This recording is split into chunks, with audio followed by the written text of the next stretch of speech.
Video like जरूर कर लीजिए और ऐसे वीडियो लगातार फ्री में पाने के लिए चैनल को तुरंत सब्सक्राइब कर लीजिए और बेल आइकन को जरूर टैप कर लीजिए ताकि आगे भी सारे वीडियो आपको मिलते रहे। यूट्यूब में फॉलो करते हैं तो प्लीज ये वाला फ्री टेलीग्राम चैनल जरूर ज्वाइन कर लीजिएगा। सारे नोटिफिकेशन सारे अपडेट यहीं पे आते हैं, ध्यान रखिए। दोस्तों स्वागत है आपका यूपीपीएससी बेस्ड ऑनलाइन कोचिंग के इस यूट्यूब चैनल पर। आज की इस वीडियो में हम लोग मध्यकालीन भारत के इतिहास से एक महत्वपूर्ण बिंदु दिल्ली सल्तनत के शासक नासिरुद्दीन महमूद शाह के बारे में पढ़ेंगे। नासिरुद्दीन महमूद शाह तुगलक वंश का अंतिम शासक होता है, काफ़ी महत्वपूर्ण है, यहाँ से पेपर में प्रश्न बनने की प्रबल संभावना रहती है। तो चलिए दोस्तों शुरू करते हैं आज के इस इंटरेस्टिंग सेशन को। इससे पहले ज़रूरी सूचना यह है कि अगर आप यूपीपीसीएस या फिर आरओ जैसे एग्जाम की कंप्लीट प्रिपरेशन करना चाहते हैं तो आप टीम के पेड कोर्सेज को ज्वाइन कर सकते हैं, जिसके लिए आप इनमें से किसी भी नंबर पर कॉल या व्हाट्सएप कर जानकारी प्राप्त कर सकते हैं। ये ज्ञान सर का व्हाट्सएप नंबर है, आप यहाँ से व्हाट्सएप के माध्यम से भी जानकारी ले सकते हैं। चलिए अब आगे बढ़ते हैं क्लास की ओर। देखिए यहाँ पर नासिरुद्दीन महमूद शाह के बारे में बताया गया। इसका शासन होता है 1394 से लेकर 1412 ईस्वी तक। सिकंदर शाह की मृत्यु के बाद उसका छोटा भाई नासिरुद्दीन महमूद गद्दी पर बैठता है। मतलब सिकंदर शाह की जब मृत्यु हो जाती तो नासिरुद्दीन महमूद शाह गद्दी संभालता है। यह तुगलक वंश का अंतिम सुल्तान था। यही दिल्ली का अंतिम तुर्की सुल्तान था। मतलब तुगलक वंश का अंतिम सुल्तान होता है और दिल्ली सल्तनत का अंतिम तुर्की सुल्तान रहता है। इसी के समय तुगलक वंश के दो शासक नासिरुद्दीन महमूद और नसरत शाह ने एक साथ दिल्ली के छोटे से राज्य पर शासन किया था।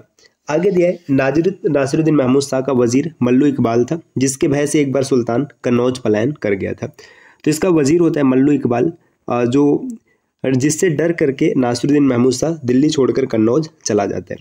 नासिरुद्दीन महमूद के शासनकाल में ख्वाजा जहां ने जौनपुर के स्वतंत्र राज्य की स्थापना की।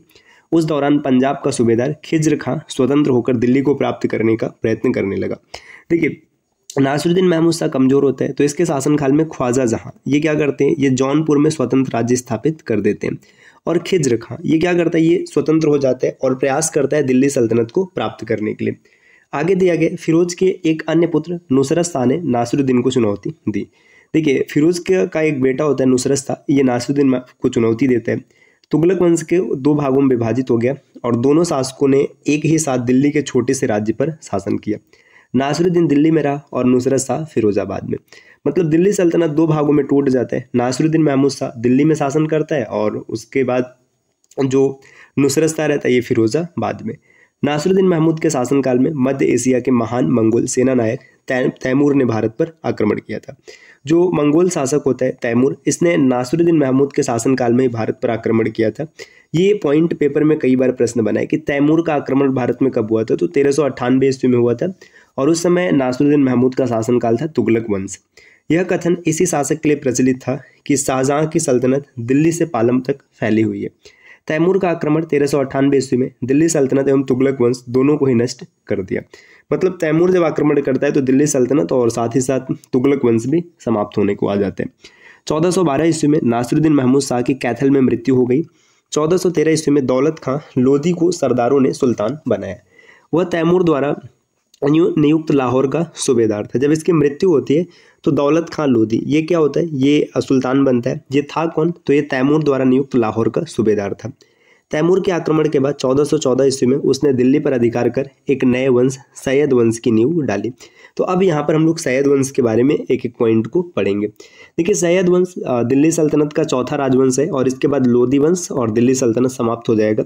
तो सैयद वंश की स्थापना खिज्र खां ने किया था। शासन है 1414 से 1421 ईस्वी तक। इसकी उपाधि या फिर विशेष तथ्य रैयत आला, तैमूर ने इसे ये उपाधि दी थी। तो सैयद खिज्र खां की उपाधि थी रैयत आला, तैमूर ने इसे प्रदान किया था। पुस्तक इसने लिखा है दरार ए जज्बात, वस्तुतः उसकी वसीयत है। तो दरार ए जज्बात ये इसकी वसीयत है। बुखारा के शेख जलालुद्दीन ने खिज्र खां को सैयद कहकर पुकारा था। तो जलालुद्दीन ने इसे सैयद नाम दिया था, इसी कारण ये सैयद वंश के नाम से राज्य की स्थापना करता है। मुबारक शाह 1421 से लेकर 1434 तक यह सैयद वंश का पहला सुल्तान था जिसने शाह की उपाधि धारण की। तो मुबारक शाह पहला सुल्तान होता है जिसने शाह की उपाधि धारण की है। मलिक सरवार उल मुल्क मुबारक शाह का वजीर था। तो जब मुबारक शाह शासक बनता है तो इसका वजीर होता है मलिक सरवार उल मुल्क। इसने तारीख मुबारक शाही के लेखक याहिया बिन अहमद सरहिंदी का संरक्षण किया था। तो तारीख मुबारक शाही इसकी रचना किसने किया है, याहिया बिन अहमद सरहिंदी। इसके बाद मोहम्मद शाह शासन करता है 1434 से 1443 तक और फिर आलम शाह 1443 से 1451 तक, और 1451 में फिर लोधी वंश स्थापित हो जाता है। ठीक है, अब यहाँ एक एक शासकों के बारे में विस्तार से दिया है। सैयद वंश का संस्थापक खिज्र खां, हम लोगों ने पीछे देखा है। सैयद वंश का अंतिम शासक अलाउद्दीन आलम शाह है। सैयद वंश का जो कुल शासन होता है 37 वर्षों का होता है। इसकी उपाधियों में बात करें तो रैयत आला तैमूर ने ये उपाधि खिज्र खां को दी थी। इसकी पुस्तक है दरारे जज्बात, या इसकी वसीयत है। तो ये सब पॉइंट पीछे भी हम लोगों ने देखा था, यहाँ भी लिखा है। बुखारा के शेख जलालुद्दीन ने खिज्र खां को सैयद कहकर पुकारा था। खिज्र खां ने सुल्तान की उपाधि धारण नहीं की थी। देखिए, खिज्र खां ये दिल्ली सल्तनत का एक और शासक जिसने सुल्तान की उपाधि धारण नहीं किया था।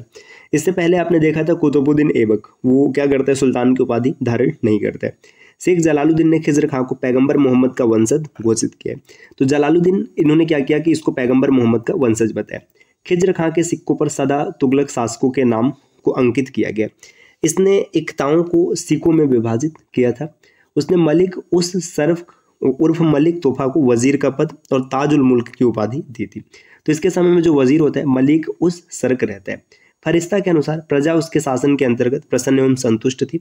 उसके मृत्यु के पश्चात प्रत्येक युवा, वृद्ध, दास एवं स्वतंत्र नागरिक ने काले वस्त्र पहनकर शोक प्रकट किया था। तो खिज्र खां के शासनकाल में जनता काफी ज्यादा खुश थी। अगला शासक है मुबारक शाह। तो मुबारक शाह के बारे में तथ्य यहाँ पर दिया है। खिज्र खां के बाद उसका पुत्र मुबारक शाह गद्दी पर बैठता है। मुबारक शाह सैयद वंश का पहला सुल्तान था जिसने शाह की उपाधि धारण की। उसने अपने नाम का सिक्का चलवाया और खुतबा भी पढ़वाया था। मुबारक शाह ने विख्यात इतिहासकार याहिया बिन अहमद सरहिंदी को आश्रय दिया। सरहिंदी ने तारीख ए मुबारक शाही की भी रचना की थी। नेक्स्ट पॉइंट दिया है, मुबारक शाह के सिक्कों पर से तुगलकों का नाम हटा दिया गया और स्वयं को नायब अमीरुल मोमिनीन घोषित किया। खिज्र खां ने अपनी मृत्यु सैया पर उसे अपना उत्तराधिकारी घोषित किया था। जो मुबारक शाह है ये उत्तराधिकारी घोषित हुआ था जब खिज्र खां मृत्यु सैया पर था तब। मलिक सरदार उल मुल्क मुबारक शाह का वजीर था। वह पहले सरूप नाम का हिंदू था और फिर बाद में मुसलमान बना था। तो मलिक सरदार उल मुल्क मुबारक शाह का वजीर था। तो ये वजीर जो था पहले हिंदू हुआ करता था, बाद में इसने इस्लाम धर्म को ग्रहण किया था। फरवरी 1434 ईस्वी में मुबारक शाह के वजीर सरवर उल मुल्क ने धोखे से उसकी हत्या कर दी जब सुल्तान मुबारकाबाद नगर का निरीक्षण कर रहे थे। तो जब ये सुल्तान मुबारकाबाद नगर के निरीक्षण कर रहे थे उसी समय उनकी हत्या कर दी जाती है। मुबारक शाह सैयद सुल्तानों में सबसे योग्य था। उसने तारीख मुबारक शाही के लेखक याहिया बिन सरहिंदी को संरक्षण दिया था। उसने यमुना नदी के तट पर 1434 ईस्वी में मुबारकाबाद नामक शहर का स्थापना किया था। याहिया बिन अहमद सरहिंदी के अनुसार मुबारक शाह ने 17 वर्ष 3 माह और 16 दिन तक शासन किया था। फरिश्ता के अनुसार वह एक सभ्य राजकुमार था जिसमें अनेक प्रशंसनीय गुण थे। अब अगला शासक है मोहम्मद शाह 1434 से 1443 तक। मुबारक शाह के बाद उसका दत्तक पुत्र महमूद शाह गद्दी पर बैठता है। इसने बहलोल लोदी को पुत्र कहा और खाने खाना को खाने जहां की उपाधि। तो देखिए, बहलोल लोदी को पुत्र कहकर पुकारता है मुबारक शाह और खाने खाना को खाने जहां की उपाधि देता है। सैयद सुल्तान अपनी राजधानी की शत्रुओं से रक्षा के लिए बहलोल पर निर्भर था। मतलब ये बहलोल लोदी पर निर्भर रहता है पूरी तरीके से, जिसका फायदा बाद में बहलोल उठाता है। आगे यहाँ पर दिया गया अलाउद्दीन आलम शाह 1443 से 1451 तक। यह सैयद वंश का अंतिम शासक होता है। इसके समय में दिल्ली के शासन की बागडोर सैयदों से निकलकर लोदियों के हाथ में चली जाती है। उसका अपने वजीर हमीद खां से झगड़ा हो गया, अतः हमीद खां ने बहलोल लोदी को दिल्ली के सिंहासन पर बैठने के लिए निमंत्रित किया। देखिए, हमीद खान से इसका झगड़ा होता है तो क्या करता है, बहलोल लोदी को आमंत्रित करता है कि आप दिल्ली के सिंहासन पर सत्तारूढ़ होइए। अलाउद्दीन आलम शाह दिल्ली में अपनी कमजोर स्थिति को देखकर बदायूं चला गया और मुल्तान के शासक बहलोल को दिल्ली का सल्तनत सौंप दिया। मतलब जो दिल्ली का सुल्तान पद होता है ये अपने आप सौंप देता है किसको, बहलोल लोदी को। अलाउद्दीन आलम शाह ने अपनी मृत्यु 1476 ईस्वी में होती तक बदायूं पर ही शासन किया। इसके पश्चात जौनपुर के शासक हुसैन शाह सरकी ने बदायूं को अपने राज्य में सम्मिलित कर लिया था। तो दोस्तों, ये सैयद वंश रहा जिसको हम लोगों ने कंप्लीट किया। अगली वीडियो में हम लोग लोदी वंश के बारे में विस्तार से चर्चा करेंगे और दिल्ली सल्तनत को भी समाप्त करेंगे। तो ये क्लास छोटी सी रही, आपको कैसी लगी कमेंट करके जरूर बताइएगा। और साथियों, अगर आप आरओ या फिर यूपीपीसीएस एग्जाम की कंप्लीट प्रिपरेशन करना चाहते हैं तो आप टीम के पेड कोर्सेज को ज्वाइन कर सकते हैं, जिसके लिए आप इनमें से किसी भी नंबर पर कॉल या व्हाट्सएप कर जानकारी प्राप्त कर सकते हैं। ये ज्ञान सर का व्हाट्सएप नंबर है, आप यहाँ से व्हाट्सएप के माध्यम से भी जानकारी ले सकते हैं। मिलते हैं आपसे नेक्स्ट वीडियो में, तब तक के लिए नमस्कार।